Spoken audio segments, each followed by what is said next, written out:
we are ranking every Scream killer to date. There is 13 killers on our lists combined. We are not counting Greg. We are not counting anybody who didn't have an on-screen kill. So without further ado, me and Ryan are going to rank the Scream killers. Let's go. You're okay. This one, real fucking ugly. You're dead.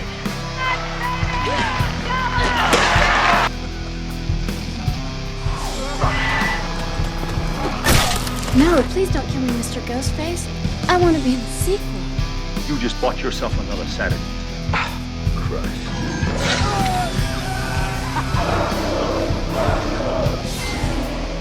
Are you not entertained? Are you not entertained? All right, I'm going to kick it off. Number 13, Jason from Scream 6. Yep. Now, I actually liked the Jason from Scream 6. It was like the first time, if I recall, that we actually got the perspective of a Ghostface killer. Not only did he take off the mask, but then we got to hear what it was like, his experience of killing, when he's on the phone and he's saying how it was like cutting meat. And I thought that was very unique, very different, very unique to Scream 6. Now, I feel like he would rank higher if he got more screen time. So he's only number 13 because he was only in the film for such a short amount of time. So for my 13, we think the same. I think he will always be my 13 now, Jason Carvey. His name's Jason. The whole Jason reference in New York, come on. Like you said, the first kill and his reaction to it, but his death was cool too. Detective absolutely destroyed him. Can't go much higher, honestly, because screen time. I think if we got to see him more, he would have been a very interesting killer, because he told us what it was like killing somebody. He was telling us how it was like meat, and I don't know, really cool, really unique. That one will always stick with me, but yet, like you said, because of screen time, number 13. Moving on now, number 12, Amber from Scream 5. That might be a hot take for some. We thought we were going to agree on this ranking, but I'm already switching up. I didn't like Amber because, well, she killed Dewey, dude, and she did some things that a girl her stature shouldn't be able to do. She killed off a legacy character in Dewey, like I just said, and I that just really sits wrong with me. I can't forgive them for that. I can't, like, I know I'm not supposed to like Amber because she's a heel, she's the bad guy, but I just don't enjoy watching her like the other Ghostface. And I will back you up on that. Whenever I watch Scream 5, I kind of like fast forward Dewey's death just because I don't like that part. But I do like how she dies. I do like her getting set on fire. She had a great, like, that's probably the best part about her. But outside of that, her reveal was so lackluster. Oh, you. All right. Got it. So my 12 would be Quinn Bailey. She just wasn't in it that much, you know? Like, what, 2 minutes of screen time? Something like that as Quinn Bailey. So, all I really got to say is, like, she had a great fake out death. Like, they did that good. Great reveal, in my opinion, because we thought she was dead. She had some brutal attacks. I will say that, like the Gale attack. That was brutal. But again, didn't do much in Act 3 and kind of felt like a waste with a gunshot to the head. So, like, how they did her death, I don't know. It felt lazy to me. She did get hit in the face with a brick, though. Her teeth got knocked out. Yeah, that's true. And then she looked absolutely sadistic with the blood on her face. Yeah. Coming in at number 11, Ethan Bailey. Now, I ranked Ethan lower than I ranked Quinn for one reason, and I'll touch on that when I get to Quinn. But Ethan, he's one of those Scream killers that is too obvious to be the killer. Like Billy in Scream 1. It's too obvious to be Billy. It can't be Billy because it's so obvious. And then they subvert expectation. But now, because we're in the 6th film, it doesn't really subvert expectation as much as it used to, if you know what I mean. But yeah, he's one of those, it's too obvious to be true. Like, Mindy was calling him out the whole film. He was kind of there just to be a suspect. And because he wound up being the primary suspect, I don't know. That's why he ranks so low for me. But he didn't do anything that inevitably pissed me off like Amber did. Like, in a writing sense, you know? He was there, he served his purpose, he was the killer, and he did it. He kind of was a walk through the motions killer. But Amber pissed me off. That's why Amber ranks lower. But that's just me. My 11 would also be Ethan, Bailey, Landry, whatever you want to call him. Again, he was pretty obvious. He wasn't trying to hide it, like you said. Some pros would be, you know, he was brutal. What was it, the apartment attack? I don't know. Yeah, the apartment attack, that was him. Yeah, so... He killed Mindy. Or not Mindy, Mindy's girlfriend. Yeah, so that was pretty interesting how they did that with, like, the ladder. Like, that was a first. So his Ghostface kills were pretty good. Brutal and funny death, so gotta give him that. The TV, like the Stu dad. Also the one-liner, yeah. The one-liner he gave to Tara, too. Gotta give that to... Coming in at number 10, Quinn Bailey. Now, she ranks above her brother for the sole fact that I didn't see her coming because of the fake-out death. Now, I know the reasoning behind the fake-out death with the prosthetic and switching out the bodies was kind of wonky. But I can suspend disbelief, and at the end of the day, it was shocking. And when I go to Scream in the theaters, I want to be shocked, I want to be surprised, and she was shocking. And I got enjoyment out of the shock value. Now, how they got to the shock is, you know, a conversation in and of itself. But nonetheless, she was a surprise killer. She got her teeth knocked out. She kept fighting, though. She looks sadistic as hell, and that's what we want in a Ghostface. And her shock is what puts her above the rest in my ranking. Number 10 would be Amber Freeman for me. Again, I'm pissed off too with Dewey. I really don't even like watching that scene. But she was brutal with that. Some people say that wasn't her though, with the theory. It's Stu. Yeah, because it goes back to the original. In this case, the trilogy that they're doing would be Scream 5. So yeah, it has to be Stu. The thing with it that has to be is, though, Stu. she's only remembered for being the Ghostface that killed Dewey. So now when they on that, she'll fall even farther down because she's so much more forgettable. So she's just a loser in my book. Okay, so it gets to the next part. The whole time she's just a total bitch the entire film. Like, you know it's her. A pro, though, would be she lives in Stu Macher's house. So, like... I guess I didn't factor that. I think it is Stu that killed Dewey. Sorry. She's my number 10. If we do this ranking next year and they retcon that, I wonder where you're going to rank her then. Yeah. I wonder too. Number 9. Roman Bridger. Roman is my number 9.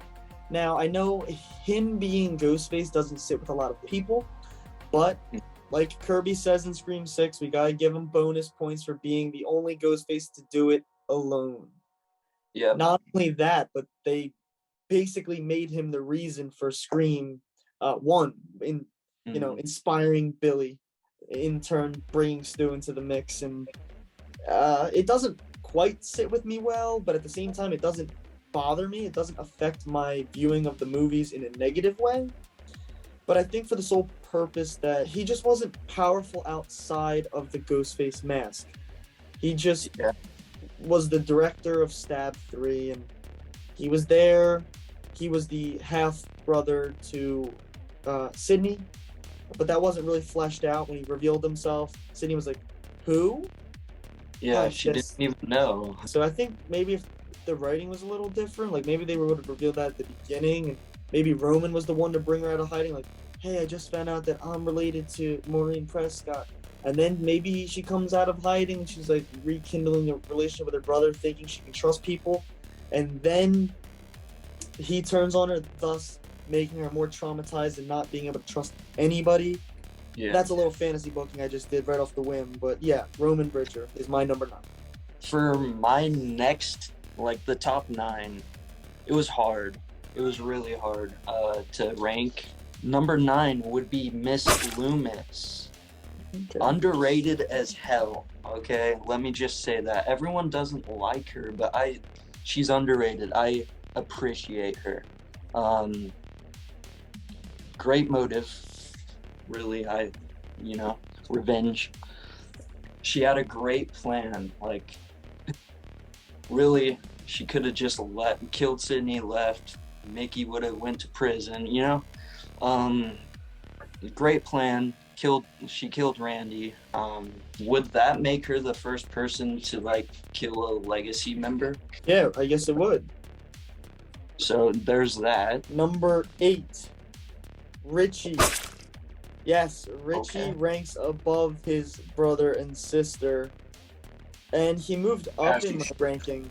He moved up in my ranking because of Scream 6. Now, we say that every time we bring up Scream 6, it definitely makes you like Richie's character more, because it's almost like you get another movie with Richie.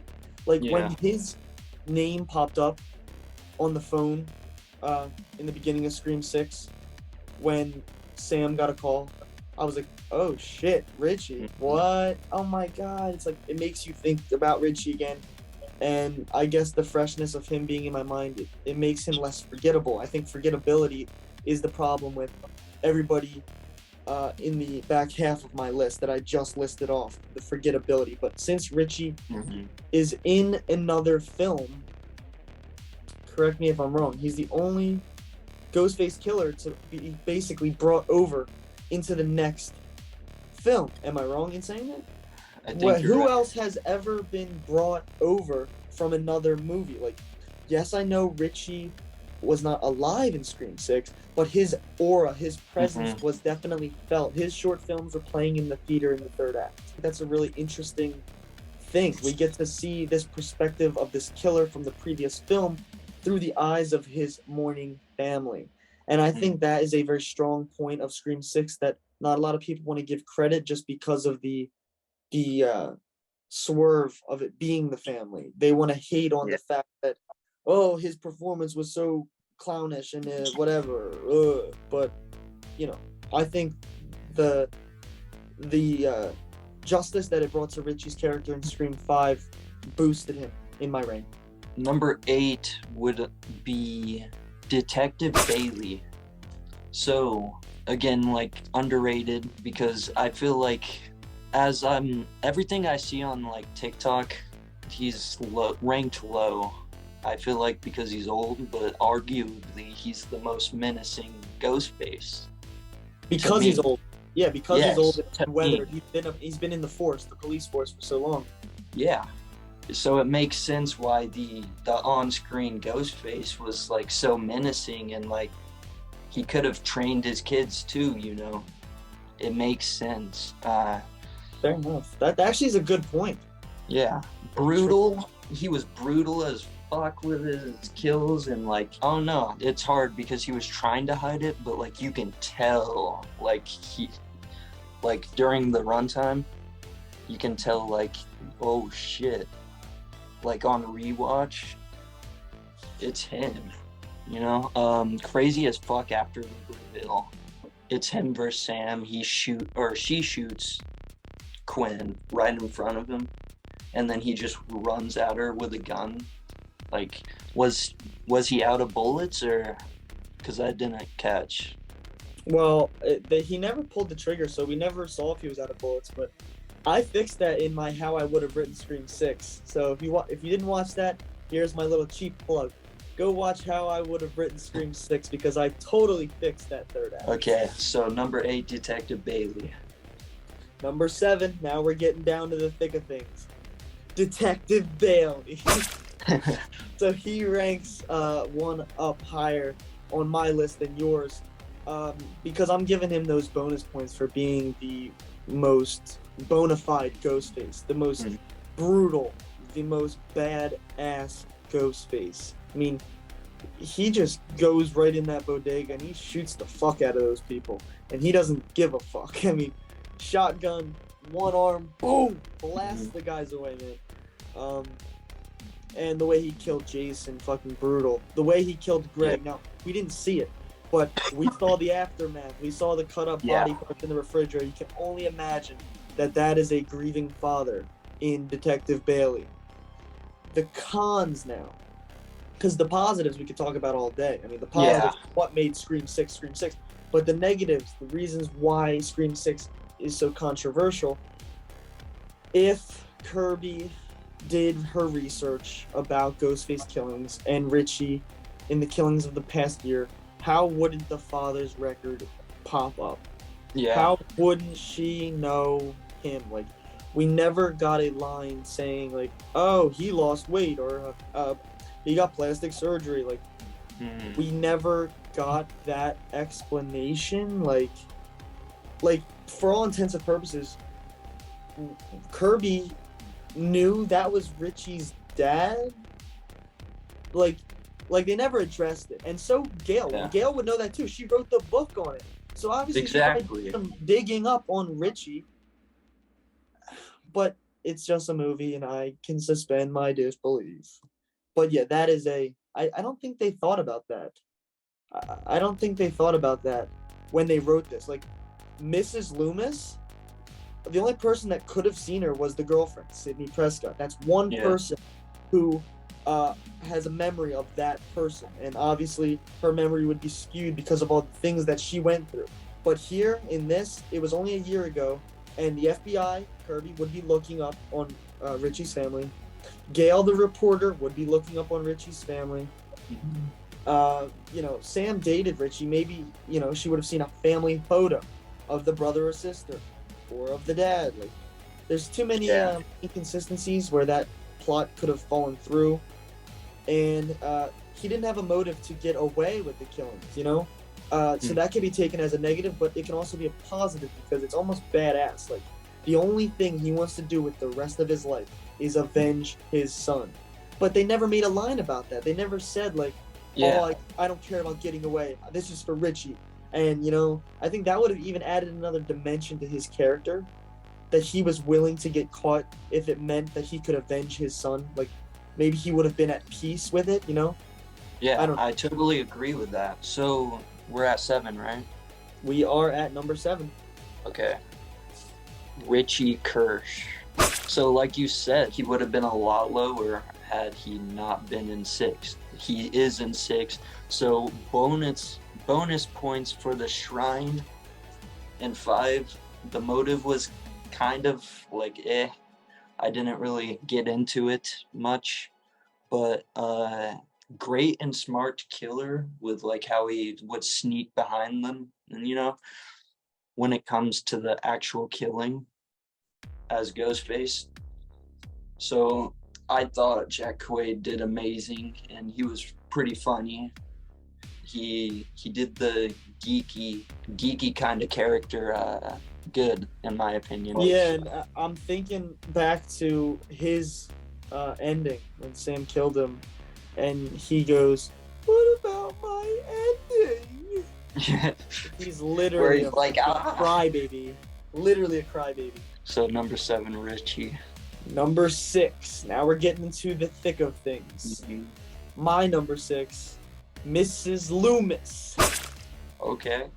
Miss Loomis ranks one above Detective Bailey. So we're getting the parent revenge killers back to back. They're so close to each other in my ranking because I like the revenge and the family plot. But Mrs. Loomis was the original, so she gets the bonus points for that. She was the original family member that came back for revenge. She beats Detective Bailey because her plan to get out of it was spot on.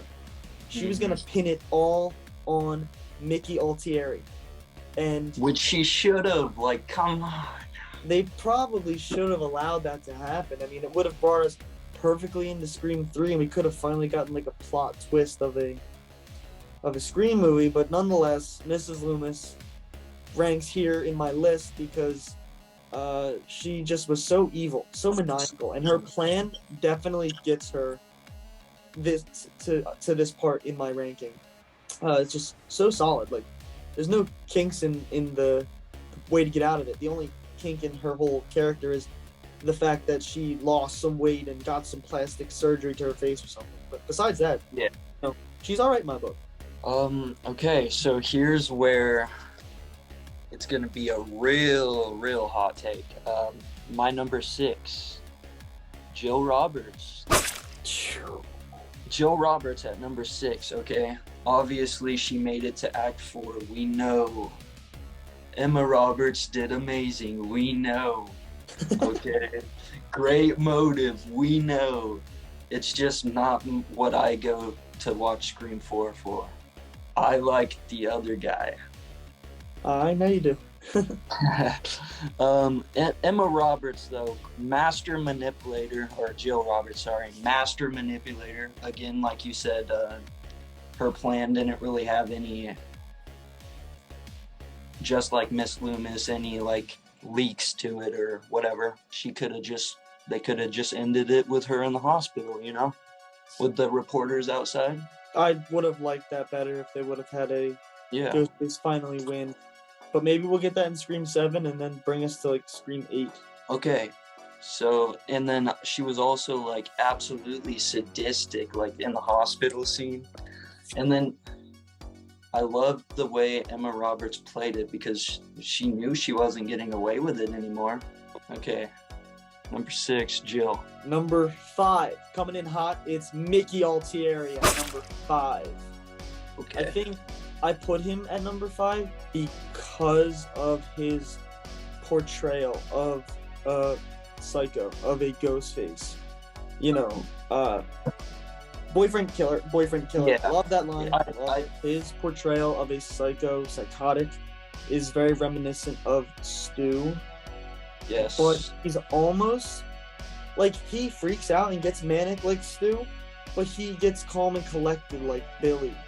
Mhm. Like when the boyfriend from Scream 2 is hanging up and he is blaming him for being his partner, and Yeah. Sydney torn between, you know, believing her boyfriend or you know, thinking he is a killer, and he plays it so cool and collected, and he's so manipulative, and Yeah. his reasoning and his motives for wanting to be famous and then taking it to court and having the church pay for his legal bills. I thought that was amazing. It made me want to see that. It made me want to see it unfold. And I just really enjoyed his motive more than Mrs. Loomis. Mrs. Loomis was a revenge plot. You know, just a basic revenge plot. But Mick, he wanted to get caught. Like, what kind of person wants to murder somebody and then get caught on purpose?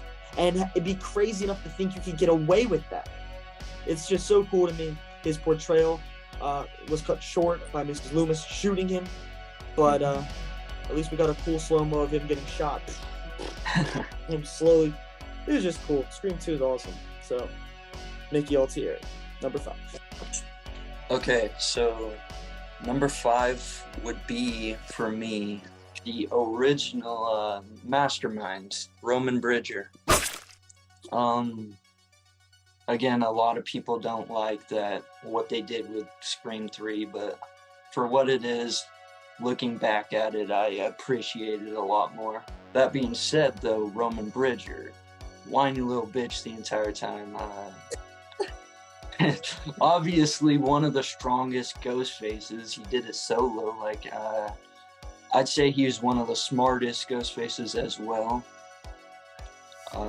And he was close to killing Sydney too, via gunshot, except Sydney was one step ahead. So overall, like, and then lackluster, like, final battle, like you said. But overall, I really dig Roman. He will always be synonymous with getting shot in the chest and then running after them, even if he's getting shot in the, because he's got the bulletproof vest on. He's like, ah! Yeah. And then shot in the head. So yeah, 5 would be Roman for me. All right, number 4. Moving on, moving up in our list. It's going to have to be Charlie in the number 4 spot from Scream 4. Charlie, in my first draft of this ranking, he was a lot lower. Now, looking back at it in hindsight, I really dug the fact that he was recording the killings and he wanted to make his own film. That is so fucking crazy that it is so good for a horror movie, especially a Scream movie. He is recording these killings and he's going to edit it up, put it on the internet like a snuff film, but a full feature-length movie. Yeah. And he's got some gnarly kills. He's just, to me, he's believable. A lot of people want to say he's a little bit of a wimp, but, you know, I don't really think that. I thought when he stabs very Kirby, realistic. when he stabs Kirby and he flips that Ghostface switch, it is just so fucking heart-wrenching. It's so satisfying to see a manipulative asshole in a Scream movie. Like, it's just so fun to see. Like, obviously not in real life, but for film's sake, like, I don't know, watching somebody like that, you know, put their points out there and be so successful to a point, it's just cool, and that's why he ranks where he ranks. So again, number 4, Charlie, for me. I agree with everything you said, and he's a heavy lifter. Everyone calls him a lapdog. I just prefer the term heavy lifter, and I loved how he recorded, like you said, everything.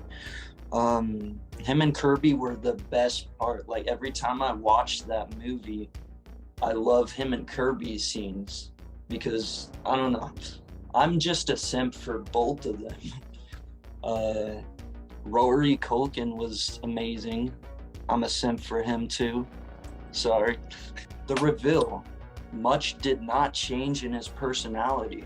With that being said, I feel like he's the most different Ghostface.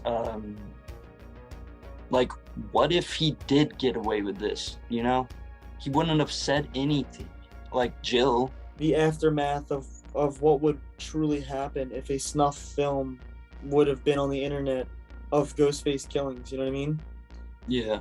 That would lead to the cult of Ghostface, because then, you know how many people would be inspired by that film being on the internet?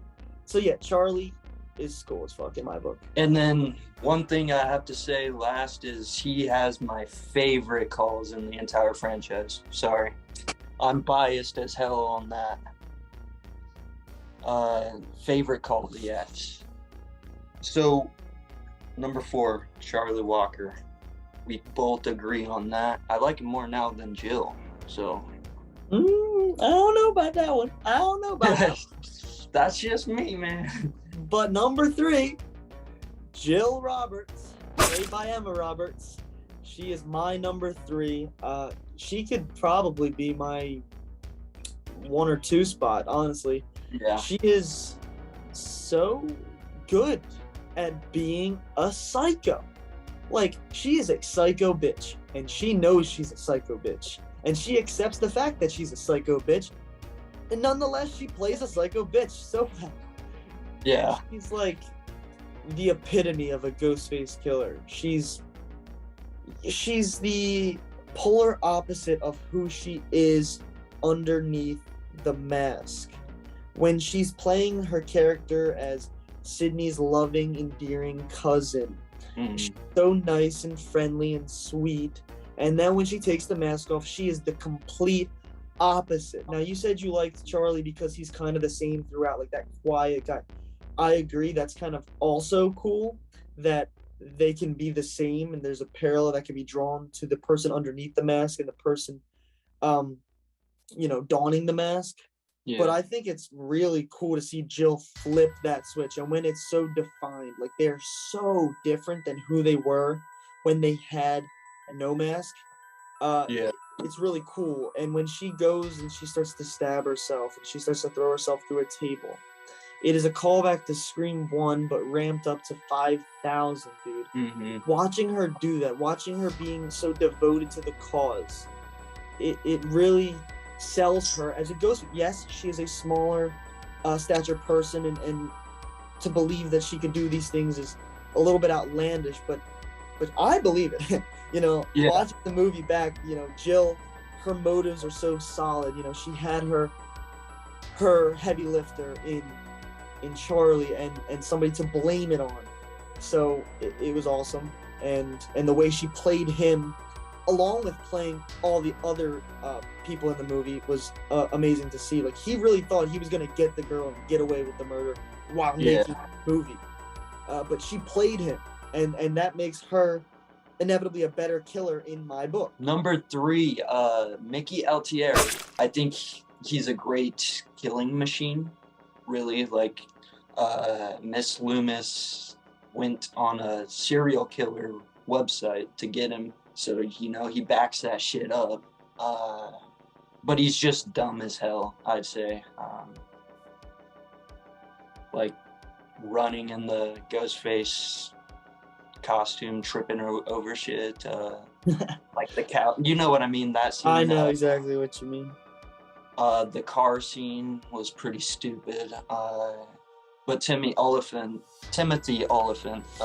did amazing. He's why I like Mickey the most. Great motive. I wish they would have,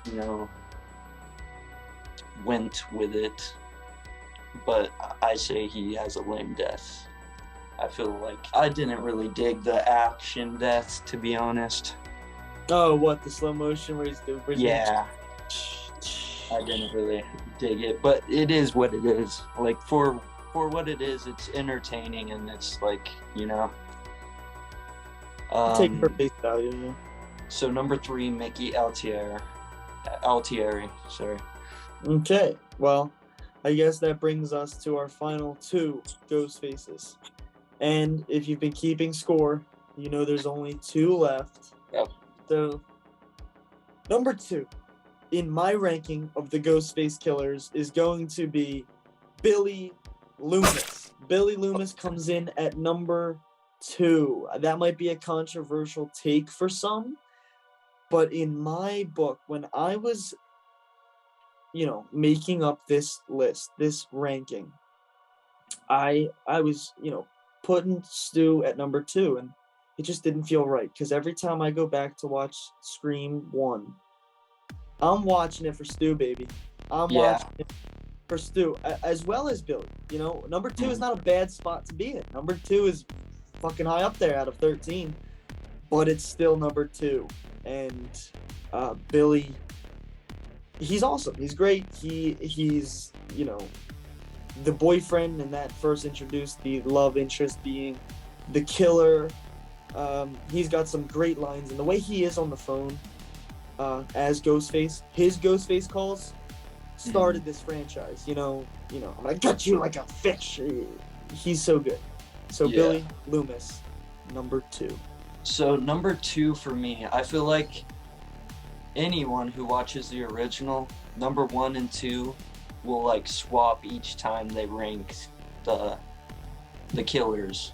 That's my opinion, though. So number 2, Stu Macher. Just right now, the feeling, because I did rewatch it the other day. So just right now, he was the OG right-hand man. Like, who can't love that, I, like you said, I go in watching more for him, though, because Matthew Lillard, come on. I'm a Matthew Lillard simp as well. Absolutely insane after the reveal. Like, even the whole time, if you, like, pay attention to his reactions, it's, like, insane. And He's funny as fuck with those one-liners at No the doubt. end. No doubt. Iconic reveal. Iconic, like the knife swipe. Billy is at number one because I just think he's a more rounded killer. Your number one is Billy, and my number one is Stu fucking Mocker, baby. He is the reason that Scream is so enjoyable, I think. You know, Yeah. some That's what horror I was movies, trying to say. some horror movies go the grindhouse, like serious route, and I'm pointing at you, Rob Zombie. Like, they make it so it's like unenjoyable, and it's so dark. It's so violent, but Stu Macher is so violent, so serious when he is killing Casey Becker, when he's on the phone with his victims, but then he is so silly. He is so Yeah. maniacal when he is in the act of these vicious attacks, and he has so much fun with it. So the audience, in turn, can't help but have fun watching him do it. And at the end of the day, it's my ranking, and the rewatchability does come into effect with all of these rankings. So Detective Bailey might rank higher next year when we redo it. Yeah. But as for right now, the rewatchability in Scream 1, I give that credit to Stu Macher. He's just so fun to watch, and there's nothing more to say. I think that's pretty an agreeable front to stand on. I mean, what do you think? Yeah. You agree with me, don't you? You said they were interchangeable. I agree with you. Like, I kept going back and forth on my 1 and 2, so yeah. So yeah, they're basically interchangeable, but me and Ryan want to know what you guys think. Let us know your rankings in the comments below. Me and Ryan will answer them, no doubt about it. We're Scream fanatics just like you. Want to thank you for watching this video. If you like this video, subscribe. We do rankings like this all the time. Me, Ryan, we rank the entire Scream franchise. So click the little icon that has just popped up and check out our rankings of the entire Scream franchise. Ryan, thanks for doing this with me once again, dude. Thanks for having me, and guys, are you not entertained? And cut.